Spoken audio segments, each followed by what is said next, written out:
국회 입법데이트의 이익선입니다. 세월호 참사 이후 우리 사회 곳곳에 만연한 안전불감증을 돌아보고 안전대책을 더 강화하자는 움직임이 일고 있습니다. 오늘은 이 안전과 관련한 세 가지 개정안을 살펴볼 텐데요. 세 가지 개정안을 대표 발의하셨습니다. 새정치민주연합 부좌현 의원을 모셨습니다. 의원님 안녕하십니까? 네, 안녕하세요. 예, 반갑습니다. 부 의원님 지역구가 바로 안산 단원을이고요. 그렇습니다. 세월호 국정조사 특위위원으로도 활동하시면서 누구보다 많이 애써오신 것을 알고 있습니다. 지난 8월 28일에 발의하신 이 해운법 개정안을 먼저 살펴볼까 하는데요. 여객선 운항관리 규정 심사를 강화하는 내용인데요. 먼저 이 법안을 발의하시기까지의 그 뒷이야기를 들어보고 싶습니다. 예, 4월 16일 날 세월호 참사는 다시는 이 땅에 이제 발생하지 않아야 될 비극적 사건이었죠. 네. 먼저 가장 큰 희생을 일으킨 우리 희생자 난 안산 지역 출신 국회의원으로서 우리 희생자 유가족 그리고 안산 시민 또 국민들께 송구한 마음이고요. 무엇보다 철저한 진상 규명을 하고 제대로 된 후속 조치를 취해서 다시는 이런 사고가 일어나지 않도록 해야 되겠다는 게 저 각오입니다. 네. 세월호 후속 대책 관련해서 몇 가지 이제 법안을 준비하고 있는데 그중 하나가 말씀하신 해운법 개정안입니다. 네네. 현재 내항 여객운송 사업자는 해운법에 따라서 해상 운행과 관련된 여러 가지 사항들을 담은 운항 관리 규정이라는 것을 마련해 가지고 예. 해경에 제출하도록 되어 있습니다. 네. 이 운항 관리 규정에는 이제 선박 운행과 관련한 안전 관리라든가 화물 적재, 네. 또 항로, 어쨌든 운항과 관련된 모든 내용을 다 담게 되어 있는 것인데 예. 이것이 제출이 되면 최종적으로는 이제 해경이 승인을 하게 되고 그 과정에서 이 운항관리 규정 심사위원회가 심사를 하게 되는데요. 네. 그러니까 안전 관련 사항이니까 매우 중요하죠. 심사위원회 기능이. 예. 세월호 참사 같은 경우도 심사위원회에서 심사위원들이 네. 청해진 해운과 네. 유착 관계를 일으키고 그로 인해서 심사가 제대로 이루어지지 않았기 때문에 네. 참사가 발생했다 이렇게 보고 있습니다. 그래서 네. 이번에 이제 해운법 개정을 통해서 제대로 된 엄격한 심사 과정을 통해서 세월호 참사 같은 사고를 예방해보자 하는 취지가 이번 개정안 발의의 취지입니다. 네. 이 같은 운항 관리 규정 심사의 문제점을 개선하기 위해서 이 해운법 개정안을 발의하신 건데요. 그러면은 이 개정안의 핵심 내용이 어떤 것인지 시청자 여러분께 소개해 주십시오. 예. 말씀드렸듯이 이제 사실은 세월호 참사 이후에 회피하라는 말이 나왔습니다. 네. 이것은 이제 해운 선사 측하고 유관기관 그리고 관계 공무원들이 사실은 서로 자기들만의 울타리 속에 숨어가지고 예. 우리 국민의 생명과 안전을 다루는 중요한 문제들에 관해서 사실은 불법 행위를 서슴지 않음으로 해서 네. 이 세월호 참사를 야기시켰단 말이죠. 네. 그 과정이 이제 말씀드린 운항관리 규정 심사 과정이 있었는데요. 네. 이 심사위원회에서 심사를 제대로 하지 않고 승인을 해줬거든요. 네네. 근데 이 심사위원회는 이제 관계 공무원과 민간인이 참여를 하는데 네네. 이 부정한 심사 대가로 뇌물을 받고 공무원이 지금 구속된 상태입니다. 네. 그런데 이 심사위원회는 공무원만이 아니고 민간인도 참여하게 되는데 네. 이 민간인도 뇌물을 받는 경우가 있지 않겠습니까? 네. 이 경우에 뇌물을 받는 처벌 규정이 공무원은 뇌물죄를 적용하게 돼 있는데 네. 민간인에게는 이 공무원에게만 적용되는 뇌물죄가 적용이 되지 않고 배임수뢰죄를 네. 수재죄를 네. 적용하기 때문에 그 처벌 규정이 약합니다. 아하. 그래서 같은 공무를 집행하는데 공무원과 달리 민간인이 처벌을 약하게 함으로써 네. 심사 과정이 약화되지 않았느냐 네. 하는 문제의식을 가지고 책임성을 강화하기 위해서 심사위원회 책임성을 강화하기 위해서 이번에 개정안을 발의하게 된 것입니다. 네네. 다시 한번 좀 짚어보면 여객선 운항관리규정 심사위원회를 이제 구성토록 했습니다. 예. 그러면 지금은 심사위원회가 네, 구성돼 있죠. 있지만 있고, 제 역할을 못했다. 예, 법상 조금 문제가 있어서 현행법은 이제 해양경찰청 고시로 네. 이 관련 규정이 돼 있거든요. 네. 거기에는 해양경찰서장이 심사위원회 위원장이 되고 네. 서장이 지정하는 경찰 공무원이나 운항관리실장 네네. 또 정부 대행 선박 검사 기관 네네. 그리고 또 서장이 지정하는 사람이 이제 이렇게 모여서 심사위원회를 아, 서장이 지정을 예, 합니까? 그렇습니다. 구성하게 돼 있는데 예. 뭐 사실상 해경이 주도하게 돼 있죠. 그렇군요. 더더구나 이것은 해양경찰청장 고시로 돼 있기 때문에 네. 사실상 행정부가 자의적으로 운영할 우려가 높습니다. 그래서 이것을 네. 이제 입법부가 이제 통제할 수 있는 법률로 이제 상향 입법을 하고 네네. 관련 이제 구체적 사항은 네. 대통령령으로 이제 위임하도록 아하. 이번 개정안에 담은 것입니다. 그렇군요. 대통령령에 위임키로 했다는 그 대목의 뒷 이야기가 바로 이런 것이었군요. 예. 그러면 그 위원분들이 몇 대 몇 정도의 비율로 이렇게 공무원과 민간인 이렇게 되어 그 있습니까? 구체적 사항은 이제 대통령에서 앞으로, 위임했기 네, 때문에 예. 이제 정부에서 좀 적절하게 이제 비율을 정해서 이제 하시게 위원을 되겠군요. 구성하게 되도록 되어 있습니다. 네. 여객선 운항관리규정심사위원회의 위원 중에서 앞서도 잠깐 언급하셨는데 공무원이 아닌 사람도 같은 형태의 죄를 지었을 경우에는 공무원에 준해서 처벌받을 수 네, 있도록 그렇습니다. 하는 내용이 있습니다. 그럼 처벌 수위는 공무원과 똑같아집니까? 어떻게 그렇습니다. 되나요? 같은 공무원에 의제해서 처벌을 정하도록 하기 때문에 네. 마예컨대 뇌물을 받았다면 같은 뇌물죄를 적용하도록 그렇게 되겠죠. 위원이 아니었다면 민간인으로서 받을 벌인데 위원이 됨으로써 아닙니다. 그러니까 네. 위원회에 같이 위원으로 참여를 하는데 네. 같은 위원으로서 똑같은 뇌물을 받았다 하더라도 네. 뇌물죄는 공무원에게만 적용이 되기 때문에 네네. 그 처벌 규정은 이제 배임 수재죄보다 강하고요. 네. 그러니까 민간인은 공무원이 아니기 때문에 네. 보다 약한 죄를 처벌을 받는단 말이죠. 이것을 공무원과 똑같이 마찬가지로. 네네. 공무원으로 의제를 해서 공무원 똑같은 강력한 처벌을 받도록 네네. 해서 네. 예, 심사위원회의 기능과 책임성을 강화하자는 게 이 개정안의 취지죠. 그럼 민간인인 사람이 이 위원회에 들어갈 때는 공무원에 준하는 도덕성과 그렇죠?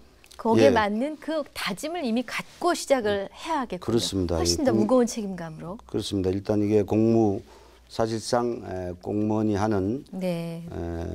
공무를 담당하는 일이기 때문에 네. 공무원과 똑같은 복무 자세와 책임감을 가지고 임해야 되겠죠. 네. 아, 정말 진작에 이런 게 있었어야 되지 않나 하는 생각도 듭니다만. 네. 네. 자, 다음으로 7월 15일에 발의를 하셨네요. 네. 해사안전법 개정안입니다. 예, 이 해양 안전사고에 대한 경각심을 일깨우기 위해서 만드셨는데 우선은 최근 해양 사고의 그 발생 현황이랄까요? 예, 예. 파악을 하셨을 것 같고 예, 예. 그 원인에 대해서도 살펴보셨죠. 예, 지금 연평균 한 1,700여 건이 발생을 합니다. 아유. 저도 조사하고 보니까 놀랐는데요. 연평균 1,700여 예, 건이요. 그렇습니다. 예, 크고 각종 작은. 그렇습니다. 예. 아, 이 중에서 뭐 아예 구조도 못하고 침몰하는 배가 60여 건 있고 세상에. 사망 실종 인명사고도 연간 100명이 넘는 걸로 통계가 돼 있는데요. 그렇군요. 발생 원인은 이제 운항 부주의라든가 네. 정비 불량, 뭐 네. 한마디로 안전 불감증 때문에 많은 사고들이 발생하고 있는 것으로 그렇게 파악이 됐습니다. 사실 일반 입장에서는 세월호 사고가 워낙 큰 사고였기 때문에 세월호 하나만을 들여다봤는데 이렇게 크고 작은 사고들이 해상에서 그렇습니다. 많이 어떻게 보면 일어났고. 이렇게 크고 작은 사고들이 그동안 계속 빈말돼 있음에도 불구하고 그에 관련된 여러 가지 법령이라든가 네. 관리 감독이 소홀히 한 것이 결국은 대형 참사로까지 이어지지 않았나 그렇군요. 이렇게 생각을 네. 하고 있습니다. 근데 해양 안전사고 발생률이 이렇게 높은 이유는 방금 말씀하신 안전 불감증 예. 그냥 하나로만 귀속될까요? 그러니까 이게 이게 사고 원인을 굳이 분류를 하다 보니까 네네. 운항 부주의라든가 정비 불량 이렇게 구분을 해놨습니다만 네. 앞서 말씀드린 대로 사실은 그동안 우리 사회 오랫동안 적폐로 되어왔던 그 선사 측과 예. 유관기관 또 관계 공무원들의 네. 그 부정한 유착관계 어. 이런 것들로 인해서 부정부패가 사실은 해운업계에 많이 상존을 했고 네. 거기에 따라서 관리 감독도 소홀했던 것이 그랬군요. 결국 이런 아주 참사를 복합적인 원인이었군요. 네, 그렇다고 보고 있습니다. 그러면 요즘같이 SNS가 발달한 정보가 넘치는 시대에 뭐 승객들이 혹은 일반인들이 선박 사고에 대해서 알려면 알 수 있어야 될 텐데 그렇습니다. 지금까지는 네. 그럼 승객들에게 이런 사고 내역이나 어떤 것들이 잘 전해지지 않았습니까? 예, 그동안 뭐 전혀 사실은 정부가 이런 것을 알릴 관계 법령도 있었는데 전혀 그 역할을 하지 않았기 때문에 일반 승객들은 알 수 없이 계속 배를 이용하고 있었죠. 네, 내가 탈 배가 이전에 무슨 사고가 났었는지조차 네, 몰랐군요. 예, 예. 자, 그럼 이와 같은 안전사고에 대한 경각심을 갖고 또 미연에 사고를 방지하기 위해 개정안을 내셨습니다. 예, 예. 개정안의 핵심 내용은 어떤 것입니까? 그래서 이제 요 관련 법규가 2009년도에 해사안전법과 관계 규칙에서 그 해수부 장관이 그 해양 사고와 관련된 선박의 안전도에 대해서 네. 인터넷 홈페이지나 일간 신문에 네. 공표하는 것으로 되어 있거든요. 근데 네. 이것이 임의 규정으로 되어 있고 강제 규정이 아니기 때문에 해도 그만 안 해도 그만이었군요. 그렇습니다. 그러니까 그동안 사실은 관련 내용을 전혀 국민들이 알 수가 없었던 거죠. 네. 이것을 임의 규정이 아니라 강행 규정으로 이번에 개정안에 담았습니다. 네. 그러니까 뭐 반드시 이것은 정보를 올려야만 하는. 그렇습니다. 이게 근데 모든 사고를 다 올리기는 이제 힘드니까 예. 중대한 사고인 경우에는 반드시 해수부 장관이 정보를 공표하도록 하는 것이 이번에 해사안전법 개정안의 핵심 내용이 되겠습니다. 네네. 주변 분들이 많이 응원해 주시지요? 지금 뭐 그 보도자를 냈더니 네. 관심을 많이 가지고 가져주시더라고요.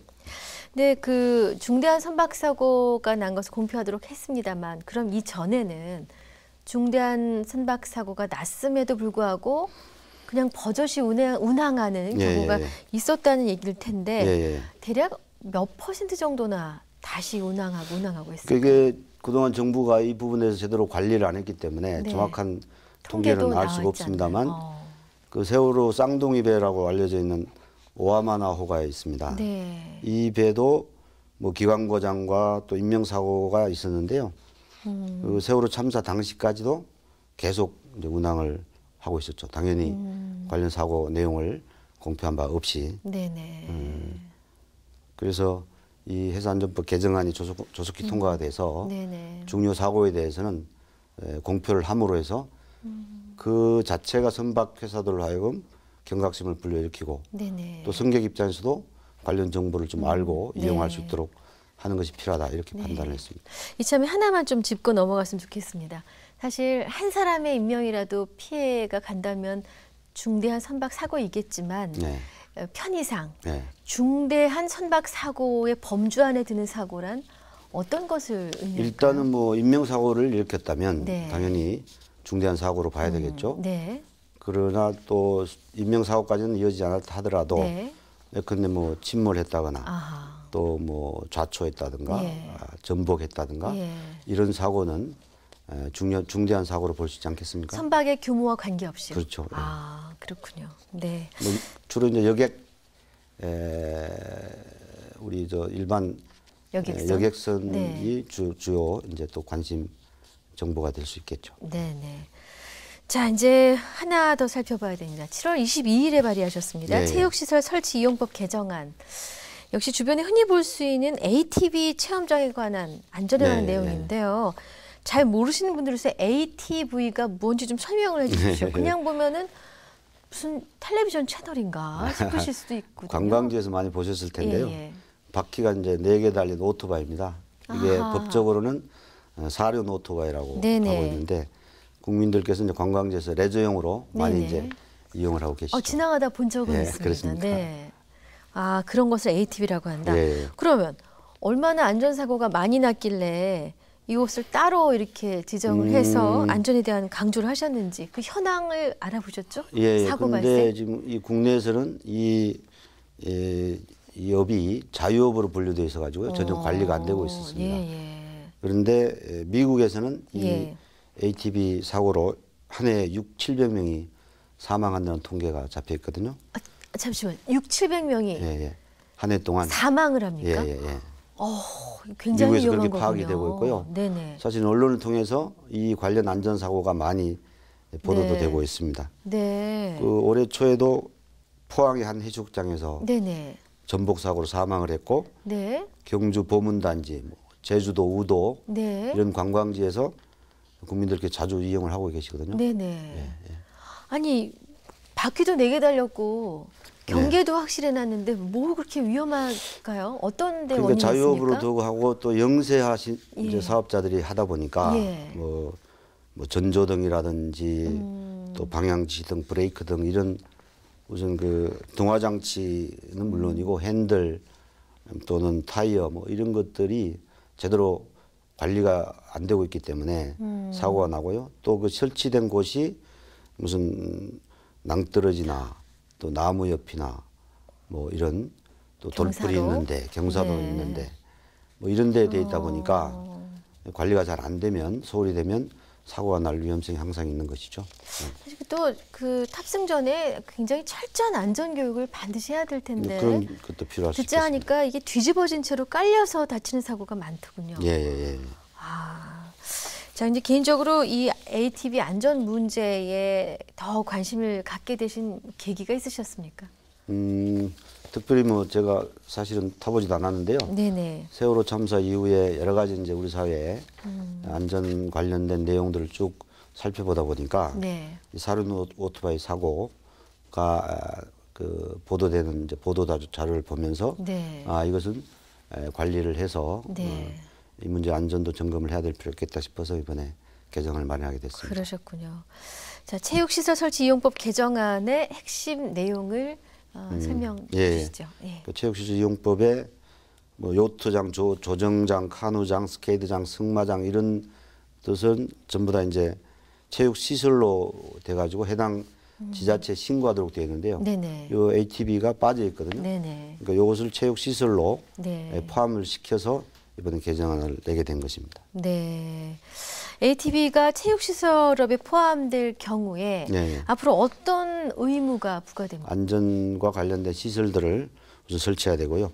그리고 뭐 보호 장비를 착용한다든가 안전교육도 더. 안전요원 배치한다든가 예. 또 뭐 보험에 가입할 의무를 부과한다든가 네. 이런 것들이 이제 의무 사항이 되겠습니다. 사업자들이 조금 영세한데 네. 부담이 되겠지만 그러나 뭐 무엇보다도 이제 안전한 그 상황을 만들어서 인명을 잘 보호해야 될 거라고 생각을 해서 그럼 기존에 이미 하고 있던 분들도 당연히 이제 이 규정을 받게 따라야 되겠죠. 되는군요. 예. 네. 자, 오늘 다뤄본 해운법, 회사안전법, 체육시설 설치 이용법 개정안 이 세 가지 개정안 국회 처리 전망 어떻게 보고 계십니까?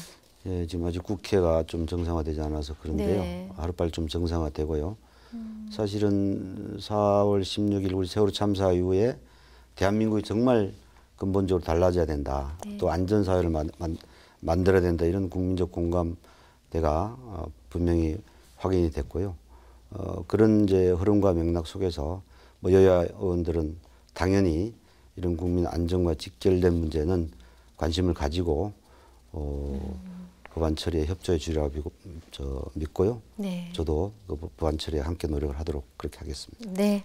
자, 끝으로 의원님께서 새롭게 관심을 쏟고 계신 네. 현안이 있거나 다른 입법 계획이 있으시다면 예, 뭐 다른 것 뭐 안전 관련해서 좀 더 찾고 있습니다만 네. 뭐 또 특별히 관심을 갖는 것은 저 지역과 관련해서 예. 사실은 제가 안산 지역인데요. 네. 거기 반월시야공단이라는 대한민국의 가장 오래되고 큰 이제 국가 산업단지가 있는데 예. 사실은 그 산업단지 내의 안전도 굉장히 사실은 심각합니다.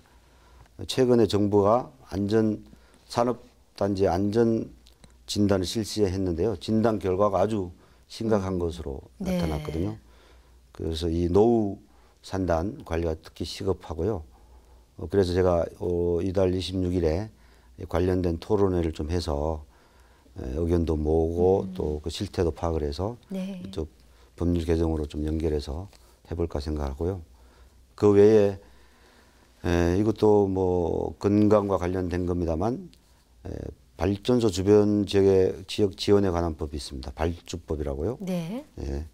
이것은 현행법에는 이제 발전소 주변에 5km 기계적으로 5km 반경 내에 속한 지역만 지원을 하게 돼 있는데 네. 사실은 이게 굉장히 기계적이에요. 실질적으로는 그 발전소를 지나가기 위한 무슨 통행량 차량 통행이라든가 예. 또는 뭐 무연탄 화석 연료를 떼올 경우에 주변에 매연 뭐 네. 피해라든가 뭐 여러 가지 사실은 피해가 확산될 수가 있는데 네. 그것이 무시되고 있는 실정이고 특히 저희 지역이 또 그런 지역에 해당이 돼서 네.